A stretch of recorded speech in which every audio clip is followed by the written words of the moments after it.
And the way we would do that, it would be for parents as well, because as students, like a lot of students' parents don't know about these issues as well, and this way we'd be doing this through a webpage, which Melissa's going to tell you about. The webpage link would be on the high school's website, and we could cover, we could give them ways to look at information that might be concerning them, like mental things or just general health and things. There could be hotline numbers for them to call if they felt they needed to. The page will be available to parents as well as the students. And also, many other organizations in the high school donate to certain causes that relate to them, and we found 2 causes that we felt were really important that we would maybe help donate within the high school, because middle school it's a little difficult more to do that, but in the high school we could definitely conduct school-wide drives or fundraisers to help benefit these causes. And one of them was the Big Brothers Big Sisters Foundation, and there's one in Boston actually, and they accept donations of clothing and just overall in general help for their program. And this program pairs mentors with younger students, which they help create relationships as we want to do as well, just within a base Boston-based area. And also Camp Kesem, which is a camp that provides kids whose parents have had or have cancer with a summer camp experience in which they connect and relate to others. I learned about this program within a leadership program that I was in this year, and one of the girls in the program, she was one of the supervisors of it, and I found it really inspirational because I thought that it was a really good idea to have this program for people that, sometimes maybe just felt like they needed a friend as well. And this camp also needs items such as clothing and camp supplies, which we could also help for the school as well. We'd also want to sponsor some informational days that would get our points across. Write Love on Her Arms is an organization that focuses on spreading suicide awareness. On days that we would be spreading this, it would be, you'd write love on your arm because that enforces the Love is the movement that they have. We'd also want Fat Talk Free Week because that would address the sort of body image thing that we were worried about, which factors into self-esteem. Basically, we would sponsor a week where you just wouldn't say anything, I guess detrimental to your own body or anyone else's. It would just be kind of a positive thing, and we figure we need more positive things.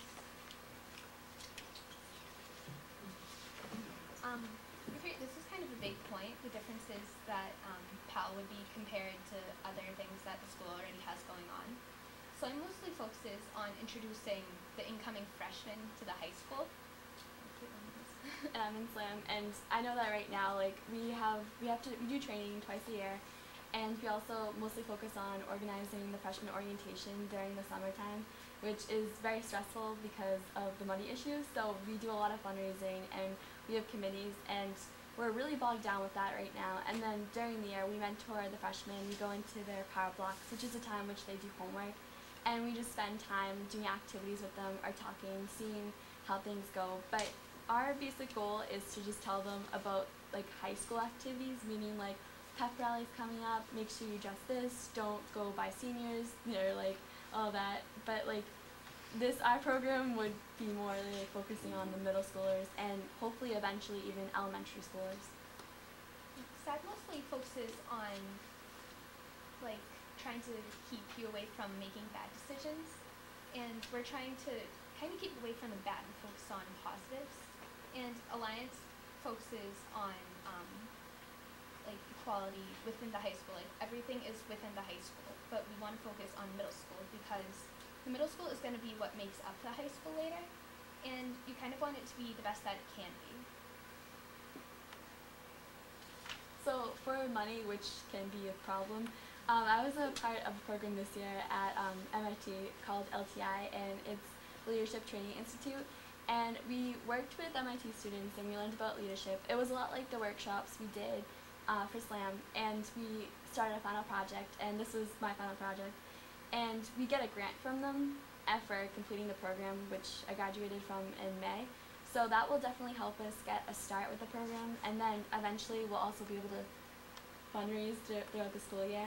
And I mean, we need some more ideas from club members because we need to expand our ideas. But Melissa's dad's also a DJ, and he'd be willing to help us out with school events, so that'd be really helpful as well. So.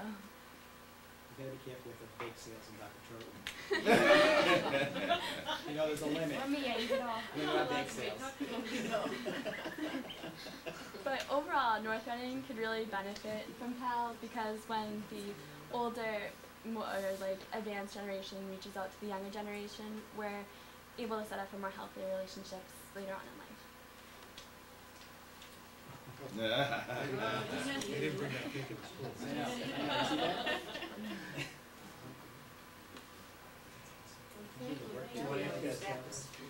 Oh yes, and this is Catherine. she was a really big part of this as well.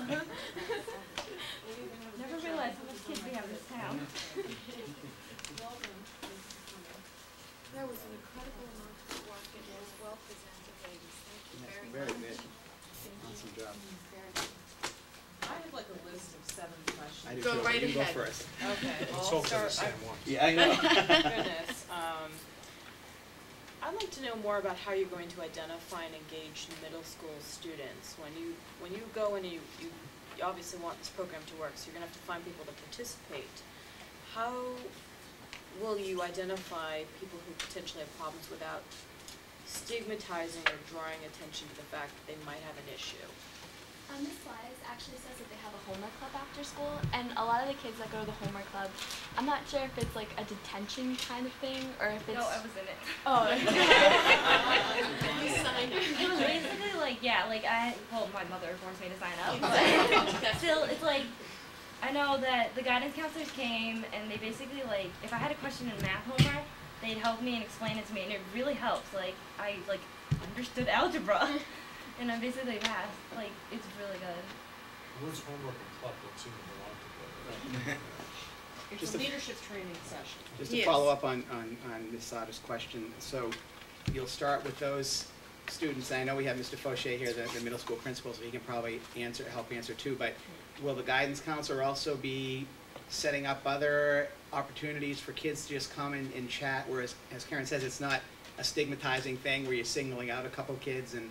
Oh, absolutely. I think Mrs. Wise and Mrs. Conley have been working with the high school with this proposal, and we're certainly going to funnel our kids through our school psychologist guidance classes to this program, as needed. We'll help with the introductions, we'll help with the appropriateness, confidentiality, those kind of things that need to be paid attention to. Absolutely.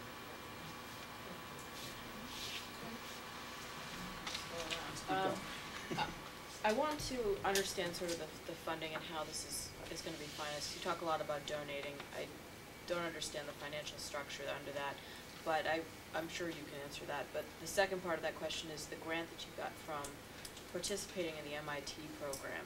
About how much was that? I think it's around $200, but Okay, so it's- I know that they said that they would be more than welcome to come out and help us fundraise as well, because I'm talking to the alumni chair right now, and he said that a lot of the students are going to be available this summer and in the fall because they're going to be here for, I think, internships as well. So they said that they'd be willing to come out and help us with fundraising ideas if we wanted, because they know how hard it is to fundraise, because I know for their own program within their school, they need money too. So I know that they do some pretty creative fundraising ideas, and I think that we could probably use that because most of our fundraising, in the school, consists of bake sales. So we could definitely use some more tools with that. And the grant, they just said that when we were ready, when we needed help, and when we needed it, just to let them know, and they just would need a written proposal, signed or just something to contact them to let them know.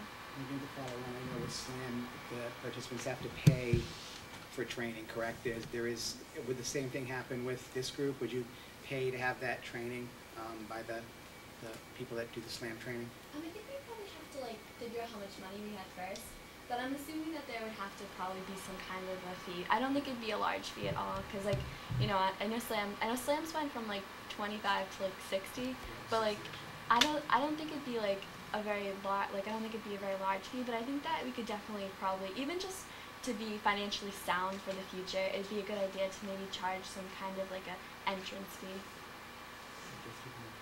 I think if you're paying a little fee, then the commitment is definitely going to be there. Good. I'm just gonna keep Interest following on to your I know, I questions. think Mel's checking his Yeah, out. I'm checking mine off as you Okay. go. You talked about a website, and I'm wondering if you have anticipated the types of social networking sites and how you might use things like, Twitter and Facebook and things like that. I know that middle schoolers are using this kind of thing, and, we had an earlier discussion today about cyberbullying and things that can happen to kids. Are you gonna be just having a static website, or are you gonna be planning to be more active in using the internet? Definitely like a website that you couldn't contact like someone like us. Like basically, I know that I'm not sure like what exact site we'd be using it off of, because I know that like you can create web pages off of like HTML, and if you have a server, you can put them on. But like yes. But if like we could just maybe, I know they have them on Google, just regular plain sites where you just list off maybe sites to refer people to, like those would be the sites that you would really contact professionals off of, but nothing that you could contact like, oh, contact a member of PAL, like, because that'd be way too much on us, because we wouldn't know if someone was trying to, maybe like fool around or just play a joke or something, and we wouldn't be able to handle that. I would suggest that if you're not willing to use Facebook, that there be some bylaws set up around how you can use that to interact with participants prior to starting the program. Yeah, and I would even suggest, rather than reinventing the wheel, going through our youth services website for a lot of those links for resources for parents and community members. They're approved, they're up and running, they have great success. So you can maybe link into that, get in touch with Jenny O'Leary, the youth service director, and see how you can fit her in. Okay. Can somebody else? I'll ask Go one. ahead. I believe with SLAM, and we also have Mr. Bernard here, there's some level of selection process, correct, with SLAM? Will the same thing occur here? How will the mentors for this program be selected? I think a selection process would probably be the best way, because I think that most clubs that are like open to the school, some join but don't go, and I think it's like, because we know a lot of students that are interested, because we got a lot of people when we told everyone about it, like, because we wanted to spread the interest. We got a lot of people like to sign something that said that they supported it or they wanted to become a part of it, and that I think that it would create competition, and that would be more commitment too. Because if students were selected, I think they would treat it more something very serious, opposed to something that, oh, I'll just join it and I can't go because I have like track or something. Just they would be committed to it. And Ms. Horgan will be the advisor for the club. Now, if need be, will school psychologists at the high school become involved, or will there be some cooperation there, John, do you know? I or- think the idea was that there would be postings of resources available, and so Mr. Madison, the school psychologist, I think would be an obvious one, really, among maybe some others too, but I think the answer is yes. I'll ask one more. The one, and I fully support this, I guess it's a combination. One is this program in other schools right now, and two, I guess I support these types of programs, but then I get worried about the amount of time that's required when I see the SLAM training and it takes time out of school, and I see, so I guess you have to balance, but I'm just wondering what kind of time requirements you think you'll see for this group. Well, I know this program is actually in my dad's school, and my dad works in Dracut, and there's a peer assistance leadership program in their school. They don't have like SLAM, but I know like their staff organizes like an orientation, but they do have students that go to the middle school.